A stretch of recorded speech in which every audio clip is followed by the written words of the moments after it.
Hello my dear students, welcome to all social science class once again. Dear students, in previous module we have discussed about the first stage of revolutions. Today in this module we will discuss the second stage and the third stage of the revolution from 1830 to 1848. So let's discuss the second stage, that is hunger, hardship and revolt. The students, the year 1830s were the years of great economic hardship in Europe. The first half of the 19th century saw an enormous increase in population all over Europe. So बेटा 1830s के years में Europe को बहुत सी problems face करनी पड़ी और 19th century के first half में पूरे यूरोप में पॉपुलेशन काफ़ी बढ़ चुकी थी. In most countries there were more seekers of jobs than employment. Population from rural areas migrated to the cities to live in overcrowded slums. Small producers in towns were often faced with stiff competition from imports of cheap machine-made goods from England, where industrialization was more advanced than on continent. This was especially so in textile production, which was carried out mainly in homes or small workshops and was only partially mechanized. बेटा mostly countries में job seekers यानी नौकरी ढूंढने वाले लोग available employment से कहीं ज़्यादा थे. मीन्स जॉब कम और जॉब ढूंढने वाले ज़्यादा लोग थे. लोग रूरल एरिया से माइग्रेट होकर सिटीज़ में जाकर भीड़ से भरी गरीब बस्तियों में स्लम एरियाज़ में रहने लगे. टाउन्स में स्मॉल प्रोड्यूसर्स को अक्सर इंग्लैंड में बनी मशीन मेड गुड्स से काफ़ी स्टफ कंपटीशन फेस करना पड़ता था, यानी काफ़ी कड़ी स्पर्धा करनी पड़ती थी. इंग्लैंड में इंडस्ट्रियलाइजेशन काफ़ी एडवांस हो चुका था. ये कंपटीशन स्पेशली टेक्सटाइल इंडस्ट्रीज में फेस करना पड़ रहा था क्योंकि उनका प्रोडक्शन घरों में या फिर छोटे कारखानों में होता था और वो सिर्फ पार्शली मैकेनाइज्ड थे. मीन्स उनके पास एडवांस्ड मशीन्स नहीं थी. In those regions of Europe where the aristocracy still enjoyed power, peasants struggled under the burden of feudal dues and obligations. The rise of food prices or a year of bad harvest led to widespread pauperism, or we can say poverty in towns and country. Pauperism means poverty. So European regions में जहाँ aristocrats people यानी king, noble person, clergyman, priest etc. अभी भी power में थे, वहाँ peasants feudal dues और जिम्मेदारियों के नीचे दबे हुए थे. उनको अभी भी हाई क्लास पीपल के घरों में काम करना पड़ता था और फूड के प्राइसेस हाई होने से या ये कह दो कि फसल के खराब होने से शहरों और गांवों में लार्ज स्केल पर गरीबी फैल जाती थी. The year 1848 was one such year. Food shortage and wide spread unemployment brought the population of Paris out on the roads. बेटा 1848 का ईयर जिसमें फूड शॉर्टेज और अनएम्प्लॉयमेंट की वजह से पेरिस के लोग सड़कों पर उतर आए. Barricades were erected and Louis Philippe was forced to flee, यानी जगह जगह पर बैरिकेड्स लगा दिए गए और लुइस फिलिप को भागने पर मजबूर कर दिया. A national assembly proclaimed a republic and guaranteed suffrage to adult males above 21 and guaranteed the right to work. National workshops to provide employment were set up. बेटा नेशनल असेंबली ने गणतंत्र की घोषणा करते हुए 21 ईयर से अबव सभी adult mails को वोट का राइट प्रोवाइड किया और राइट टू वर्क की भी गारंटी दी. मीन्स काम का अधिकार भी सबको दिया गया. सभी अडल्ट मेल्स को जो कि 21 ईयर से अबव थे उन सब को वोट डालने का और काम में पाने का अधिकार दिया गया. एम्प्लॉयमेंट प्रोवाइड करवाने के लिए नेशनल वर्कशॉप्स यानी राष्ट्रीय कारखाने भी सेटअप किए गए.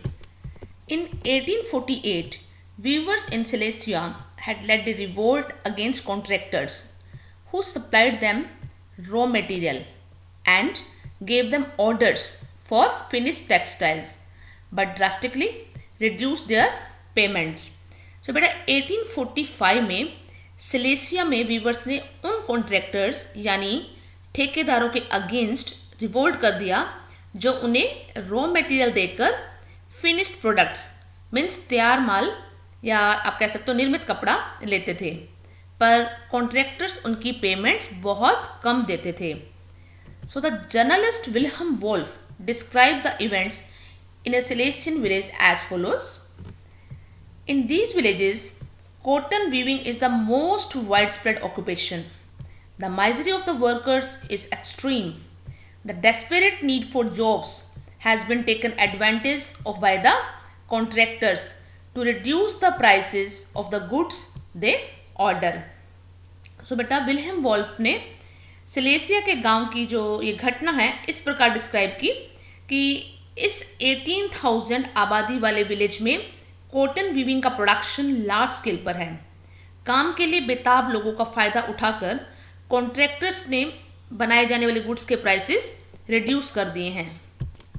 On 4th June at 2 p.m. a large crowd of weavers emerged from their homes and marched in pairs up to the mansion of the contractor, demanding higher wages.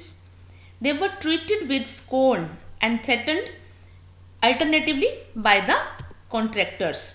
So बेटा 4 जून को दोपहर 2 बजे वीवर्स की भीड़ अपने घरों से निकली और पेयर्स में यानी 2 लाइंस में चलते हुए ठेकेदारों की कोठी पहुंची और वहां उन्होंने कॉन्ट्रैक्टर से यानी ठेकेदारों से हायर वेजेस की डिमांड की. तो उनके साथ वहां कभी घृणा का व्यवहार किया गया तो कभी उन्हें धमकियां दी गई. Scorn means hate and threats mean धमकियां देना. So following this, a group of them forced their way into the house, smashed it, elegant window panes, furniture, porcelain, and another group broke into the storehouse and plundered it for supplies of cloth, which they tore to shreds. The contractor fled with his family to a neighboring village, which however refused to shelter such a person. He returned 24 hours later, having requisitioned the army. In the exchange that followed, 11 weavers were shot. बेटा इसके बाद viewers की भीड़ contractors के घर घुस गई और चमचमाती विंडोज, फर्नीचर्स और चीनी मिट्टी से बनी सभी चीज़ें तोड़ दी. और दूसरा ग्रुप स्टोर हाउस में घुस गया और वहाँ उन्होंने कपड़ों के भंडार को लूटकर उसे फाड़ कर फेंक दिया. कॉन्ट्रैक्टर्स अपनी फैमिली के साथ नेबरिंग विलेज में भाग गया. हालांकि ऐसे पर्सन को उस गांव में शरण देने से मना कर दिया. वह 24 आवर्स के बाद आर्मी की हेल्प से वापस लौटा. उसके बाद जो टकराव हुआ उसमें 11 वीवर्स को गोली मार दी गई. Now let's discuss the third stage, that is the revolution of the liberals. Parallel to the revolts of the poor, unemployment and starving peasants and workers in many European countries in the year 1848, a revolution led by the educated middle classes was underway. Events of February 1848 in France had brought about the abdication of the monarch, and a republic based on the universal male suffrage had been proclaimed. So बेटा 1848 में जब European countries में poor people, unemployment, peasants and workers ये सब revolt कर रहे थे, तब एजुकेटेड मिडिल क्लास की भी रेवोल्यूशन हो रही थी. फरवरी 1848 के इवेंट्स की वजह से किंग को राजगद्दी छोड़नी पड़ी और वहाँ एक रिपब्लिकन गवर्नमेंट की घोषणा की गई जो यूनिवर्सल मेल सफ्रेज यानी पुरुषों के सार्वभौमिक मताधिकार पर बेस्ड थी. मीन्स सिर्फ मेल्स को वोट कास्ट करने का राइट प्रोवाइड किया गया था. In other parts of Europe like Germany, Italy, Poland, Austria and Hungary, men and women of the liberal middle classes combined their demands for constitution. They took advantage of the growing popular unrest to push their demands for the creation of a nation state on parliamentary principles, a constitution, freedom of press and freedom of association. तो Europe के कुछ parts में जहां अभी तक independent states exist नहीं हुए थे, like Germany, Italy, Poland, Austria, Hungary, वहाँ की लिबरल मिडिल क्लास के मैन एंड वुमेन ने कॉन्स्टिट्यूशन की डिमांड की, तो उसे नेशनल यूनिफिकेशन के साथ जोड़ दिया गया। उन्होंने बढ़ते जन असंतोष का फ़ायदा उठाया और नेशन स्टेट की डिमांड्स को आगे बढ़ाया। यह नेशन स्टेट जो कि constitution, freedom of the press and freedom of associations means संघ बनाने की स्वतंत्रता जैसे पार्लियामेंट्री प्रिंसिपल्स पर बेस्ड थी। In the German regions, a large number of political associations whose members were middle class, professionals, businessmen and prosperous artisans came together in the city of Frankfurt and decided to vote for an all-German National Assembly. On 18th May 1848, 831 elected representatives marched in a festive procession to take their places in the Frankfurt Parliament, convened in the Church of St. Paul. So बेटा German reason में काफ़ी संख्या में political associations ने Frankfurt city में मिलकर एक all German national assembly की फेवर में वोट कास्ट करने का डिसीजन लिया। मीन्स एक ऑल जर्मन नेशनल असेंबली बनाई गई। 18 मई 1848 को 831 इलेक्टेड रिप्रेजेंटेटिव्स ने एक जुलूस में जाकर अपना स्थान ग्रहण किया। बेटा ये फ्रैंकफर्ट जर्मन रीजन की एक सिटी थी। फ्रैंकफर्ट सिटी में सेंट पॉल चर्च में पार्लियामेंट ऑर्गेनाइज की गई थी, तो इसे फ्रैंकफर्ट पार्लियामेंट भी बोल देते हैं। They drafted a constitution for a German nation to be headed by a monarchy subject to a parliament.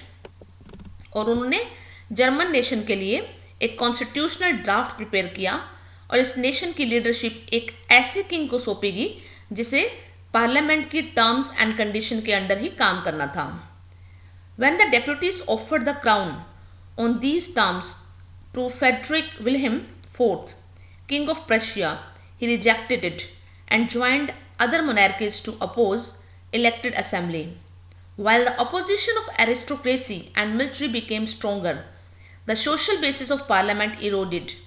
बेटा जब जो डेप्यूटीज थे मीन्स प्रतिनिधियों ने प्रशिया के किंग फ्रेडरिक विल्हेम फोर्थ को क्राउन यानी ताज पहनाने के लिए कहा, तो उसने उसे रिजेक्ट कर दिया और उन राजाओं का साथ दिया जो इलेक्टेड असेंबली के अपोजिट थे, विरोधी थे। जहां एरिस्टोक्रेट क्लास और मिलिट्री स्ट्रॉन्ग हो गई, वहीं पार्लियामेंट का सोशल बेस काफ़ी वीक हो गया। The parliament was dominated by the middle class who resisted the demands of workers and artisans and consequently lost their support. In the end, troops were called in and the assembly was forced to disband. Parliament में middle class का influence बहुत ज़्यादा था, जिन्होंने मजदूरों और कारीगरों की मांगों का विरोध किया, जिससे वे उनकी सपोर्ट खो बैठे और फिर एंड में आर्मी और को बुलाया गया और असेंबली भंग होने के लिए मजबूर हुई। The students, the issue of extending political rights to women was a controversial one within the liberal movement in which large numbers of women had participated actively over the years. Women had formed their own political associations, founded newspapers and taken part in political meetings and demonstrations. बेटा liberal movement ने women को political rights देने का मुद्दा controversial था, means विवादास्पद था। हालांकि मूवमेंट में कई सालों से वुमेन एक्टिवली पार्टिसिपेट कर रही थी। वुमेन ने अपनी पॉलिटिकल एसोसिएशन इस्टेब्लिश की, अपने न्यूज़पेपर स्टार्ट किए और पॉलिटिकल मीटिंग्स एंड डेमोन्स्ट्रेशन यानी प्रदर्शन भी किए। Despite this they were denied suffrage rights during the election of the assembly. When the Frankfurt Parliament convened in the Church of St. Paul, women were admitted only as observers to stand in the visitor galleries. You can see in this picture as in this gallery. So dear students, women के इतने efforts के बावजूद भी उन्हें assembly के election के time उन्हें vote के राइट से डिनाई कर दिया गया, वंचित कर दिया गया। उन्हें वोट देने का राइट प्रोवाइड नहीं किया गया। जब सेंट पॉल चर्च में फ्रैंकफर्ट पार्लियामेंट ऑर्गेनाइज की गई तब वुमेन को सिर्फ विजिटर गैलरी में एज ए ऑब्जर्वर खड़े होने दिया गया। दो conservative forces were able to suppress liberal movements in 1848, they could not restore the old order। हालांकि कंजर्वेटिव फोर्सेस 1848 में लिबरल मूवमेंट को सप्रेस करने में यानी दबा पाने में सक्सेसफुल रही, बट वो पुरानी जो व्यवस्था थी यानी पुराना जो सिस्टम था वो उसको वापस नहीं ला पाई। किंग्स को रियलाइज हो गया कि लिबरल नेशनलिस्ट रेवोल्यूशनरीज को कंसेशन देकर ही रेवोल्यूशन और रिप्रेशन यानी दमन को खत्म किया जा सकता है। सो 1848 के बाद के ईयर्स में सेंट्रल एंड ईस्टर्न यूरोप के ऑटोक्रेटिक रूलर्स ने उन चेंजेस को इंट्रोड्यूस करना शुरू किया जो ऑलरेडी वेस्टर्न यूरोप में 1815 से पहले हो चुके थे। इस तरह हैब्सबर्ग और रशिया में सर्फडम सिस्टम यानी भूमि की दासता को खत्म कर दिया गया और बॉन्डेड लेबर की प्रथा को भी एबोलिश कर दिया गया।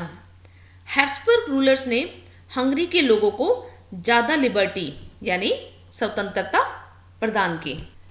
सो dear students, in this module we have discussed the 3 different stages of the age of revolution. So kindly go through your text book for more detail and better understanding. Thanks and have a fantastic day. Stay blessed and stay happy. Bye bye.